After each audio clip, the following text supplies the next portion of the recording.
On Too Shortly, Mel Smith is the indecisive owner of Collins Sandwich, bedevilled by flu and a malevolent passenger stuck in a snowdrift for 14 hours. In half an hour, we follow a trail of explosions, intimidations and murder south of the border.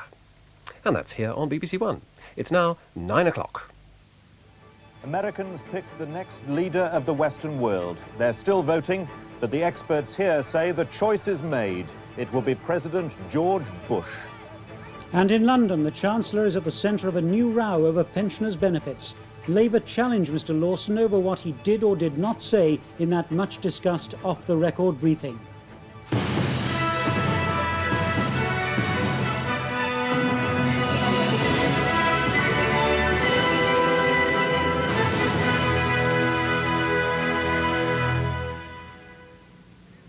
Good evening from Washington. Here in 2 hours' time, the states will start counting the votes that will decide who will be the 41st president of the richest and most powerful nation on earth. The opinion polls all say it will be George Bush, but as many as 1 in 5 Americans hadn't made up their minds before today. A thread of hope for Michael Dukakis, who claims to be smelling victory in the air. After a long, bitter and costly campaign, both men can only wait now for America's decision. Bush's early morning in Houston and the end of a marathon that began here 13 months ago. It's just at that nervous wreck stage, so we just have to wait and see. You know, I'm superstitious.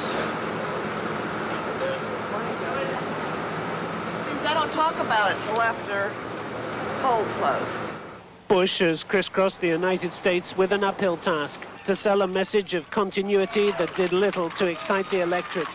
Soon after sunrise, he was on his way to vote, assured, he said, of 2 votes, his and his wife's. Bush's staff tell him to expect much more than that. The latest opinion surveys still put him out in front, but differ on the size of the winning margin. At campaign headquarters in Houston this morning, he wasn't about to give up. This is the Vice President. This is George Bush calling you from our headquarters.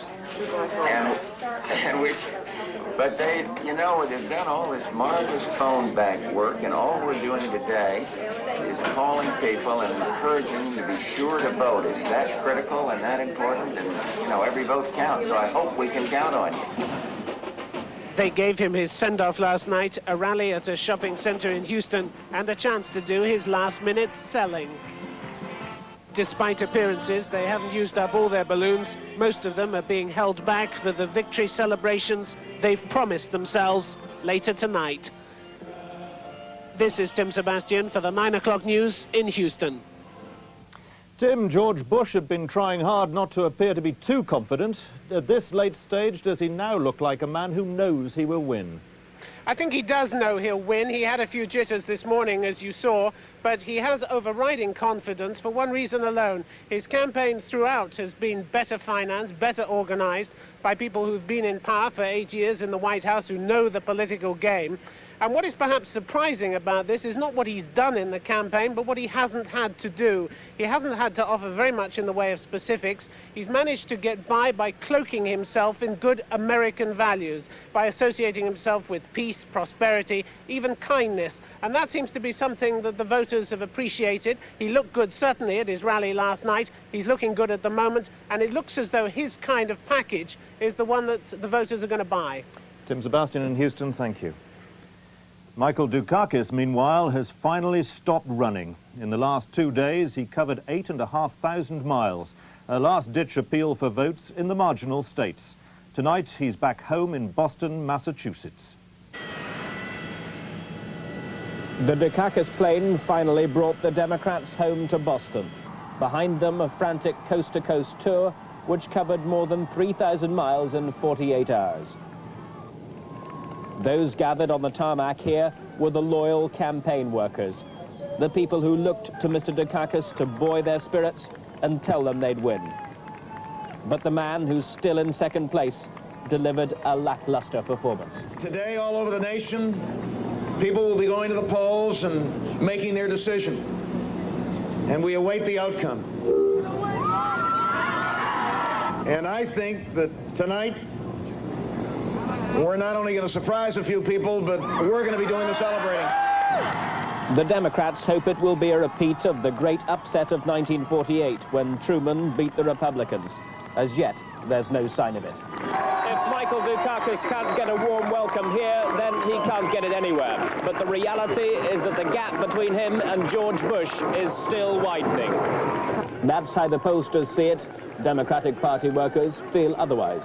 Well, I don't believe the polls. I believe the people. I believe when they go in the booth that they'll vote for Mike Dukakis. And we remember when Harry Truman was supposed to lose and he won with a landslide. So we believe things can turn around. He'll still smile for the cameras. This final photo opportunity was at his local polling booth. But Mr. Dukakis has now disappeared, and crowds and police surround his Boston home. He will not reappear until the results are in later tonight. This is Michael Macmillan for the 9 o'clock news in Boston. The presidential election isn't decided by a simple majority. It's a complex voting system that stacks the odds against Michael Dukakis. In the election, Americans poll state by state, and each state is allocated a number of votes to cast in the Electoral College that chooses the man for the White House. California, the state with the biggest population, has 47 votes. Wyoming, thinly populated, has only 3. Win the state and you get all its votes in the Electoral College. A candidate needs 270 votes to win, and the Republicans have a big advantage. These states seem certain to go Republican, giving George Bush a bedrock of 154 Electoral College votes. But Dukakis can only count on 6 states, and so only 48 votes.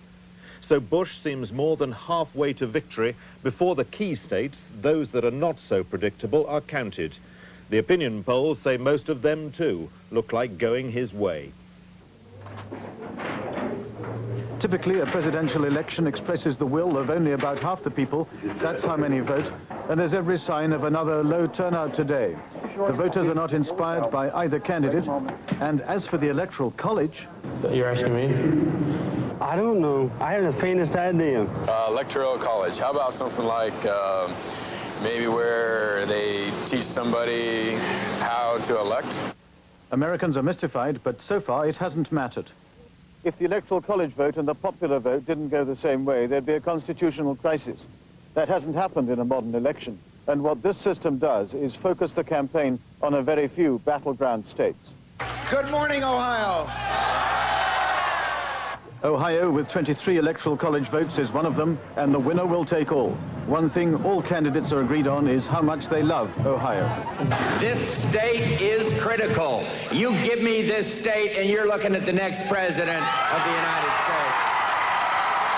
And candidates don't travel alone, but have other candidates with them for House and Senate seats. It's called the coattails effect. It worked for Ronald Reagan in 1980, but not in 1984. Now on what he calls his sunset tour. He's coming one more time to the aid of the party. Now, my fellow Californians, I want to ask you to do me one small favor. Will you go out there and win one for the Gipper? Despite the enthusiasm, they probably won't win quite enough for the Gipper. Congress is solidly Democratic today and likely will be tomorrow. Americans have a habit of ticket splitting, voting for a president of one party and a Congress of the other. Well, I think the American people really are a little leery about giving complete control over to either party. It's a little checks and balance system.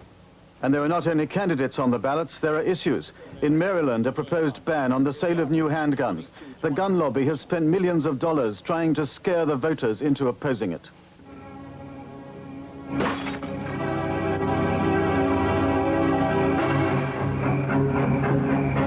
At least it's over, or nearly over, and on the west front of the Capitol, they're building the platform for the inauguration of the 41st President of the United States. And nobody here seems to think that they're building it for anybody but George Bush. Daniel Shaw is one of America's leading political commentators. What would Michael Dukakis have to do today to upset the polls and win? Well, Michael, we know for an absolute fact that Dukakis is losing big in several small states, in the South and the mountain states. So in order to win, he'd have to win small in some very big states. The Electoral College that we just had explained to us means that it doesn't matter by how many he wins in these states, he gets each state if he wins. he must, to win, have states like California, he must have Illinois, he must have Ohio, he must have New York, he must have Pennsylvania. That's what he needs. It sounds like he needs to take almost all of those big marginal states. If he loses any one of the big eastern states, the industrial states, he will certainly have lost. You can count already the number of electoral votes which nobody even thinks are in question. And therefore, he knows, and everybody knows, that it would take a miracle to pull out now by winning all the states where he has any chance at all. Do you think that miracle, there's any possibility whatsoever of that miracle happening? You've had your ear to the ground today. I've had my ear to the ground today, and there's a lot of exit poll results we're not supposed to be reporting until later on, but which indicate that something is happening that makes them worry, and that is that the Democratic turnout early today has been very heavy, and that in some states where the caucus is supposed to lose, he was getting more votes than Bush early. Didn't mean that he'll end up with more votes at the end when the Republicans wake up and go out to do their polling. But it does mean there is still maybe a 1 in 100 chance that there could be the greatest upset, and that tomorrow people who have already put in type that Bush is the next president might have to change their type. Daniel Shaw, thanks very much indeed. Well, we'll know for sure if it is to be President Bush in just a few hours. Meanwhile, at home, the Chancellor is at the centre of a new row over what he did or didn't say about means testing for pensioners' benefits. Martin Lewis in London. Thank you, Michael. The Labour Party are challenging the Chancellor, Nigel Lawson, over what he told journalists about his plans for pensioners' benefits. Mr. Lawson has described newspaper reports of his briefing as the most inaccurate, half-baked and irresponsible of any he'd read in 10 years as a minister. But tonight, some of the journalists involved provided their own account of the briefing, and that prompted Labour's Gordon Brown to table a series of Commons questions, challenging the Chancellor to publish a full transcript of the conversation. After a briefing by the Chancellor at 11 Downing Street, Sunday newspaper journalists wrote at the weekend that Nigel Lawson was now in favour of more means testing of benefits, including those paid to pensioners. As a result, the Labour leader, Neil Kinnock, challenged Mr. Lawson in the Commons. The Chancellor dismissed the reports as inaccurate, half-baked and irresponsible, and then announced there would be more help for older, poorer pensioners to be financed by extra money. He later insisted there was no Treasury record of that briefing. I'll tell you who did take a record, and that is the journalists themselves. And if they look in their notebooks, if they're honest, they will see that there is nothing in their notebooks to stand up the stories that they published. Tonight, Labour's Treasury spokesman Gordon Brown has inherited a transcript put together by a group of the journalists at Friday's briefing, which paints a different picture. Mr. Brown has tabled parliamentary questions to the Chancellor, and he's written to him direct, asking whether he had said, first, clearly there is a case for restructuring the child benefit system with more means testing. Second, that only a minority of pensioners cannot afford to make ends meet. And third, that targeting special help for those most in need is the way we are likely to go, the implication being means testing to cover all benefits. What is new are the accounts that are appearing tonight and tomorrow morning in very specific terms from journalists who were present at the briefing with the Chancellor. And they raise very clear questions about what the Chancellor said about child benefit, about pensions and about means testing generally. The Chancellor challenged the journalists to open the notebooks. They've done that. Now the Chancellor must answer the questions that they have put to him. In the Commons this afternoon, the Prime Minister was pressed to say whether she supported the view that only a minority of pensioners had difficulty coping. Does the Prime Minister agree with the Chancellor's view that only a small minority of pensioners have difficulty in making ends meet? Or is she as ashamed as him as she should be? If it had not been for the excellent stewardship of my right honourable friend, the Chancellor of the Exchequer, we should not now have the highest standard of social services, including pensions, that this country has ever known. Tonight's developments come just when the government thought the pressure of recent days was off, with the House of Lords this afternoon approving proposals to abolish free dental and eye tests, having rejected the idea last July.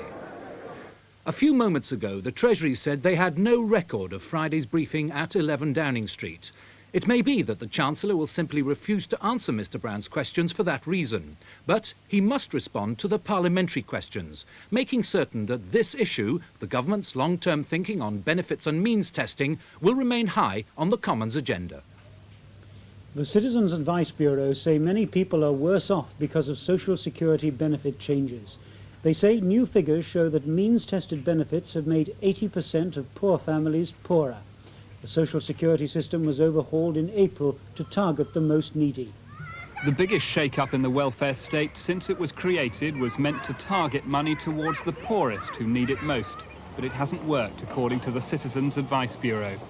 Their survey shows that half of the people seeking advice don't understand the system. Most of those who apply for loans to buy things like furniture and cookers don't get them. Family credit, seen by the government as the jewel in the crown of the new system, doesn't reach a third of those eligible. And even where people are getting more money under new means-tested benefits, they're losing more than they gain because they now have to pay for things like school meals and rates. 8 out of 10 claimants believe they've lost out overall. If you define the people who really are in need as people who previously were on the supplementary benefit system, which was that essential safety net, a large proportion of those people are worse off under the new system of income support than they were previously. So if that is targeting, what you have is some very surprising results, because poor people are feeling less secure financially than they were before.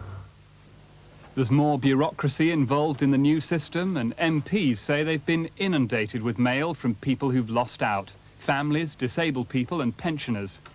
These are genuinely needy people, and the present system has not only not helped them, in some cases it's harmed them. And I think that's a totally unacceptable result, and I don't believe it was intended either. Ministers say the survey is not the real picture, as it was done only weeks after the new system came into place. But the survey's finding that targeted benefits don't work is an embarrassment to the government during the current row over suggestions that pensions too should be targeted. The Parliamentary Ombudsman is to investigate the Department of Trade and Industry's handling of the Barlow-Clowes affair. The Ombudsman, Sir Anthony Barrowclough, had been asked by MPs to investigate complaints from investors who lost money when the company's funds collapsed. The Ombudsman, who said tonight he'd urgently seek the Department of Trade's comments on their handling of Barlow-Clowes, has no power of his own to order compensation.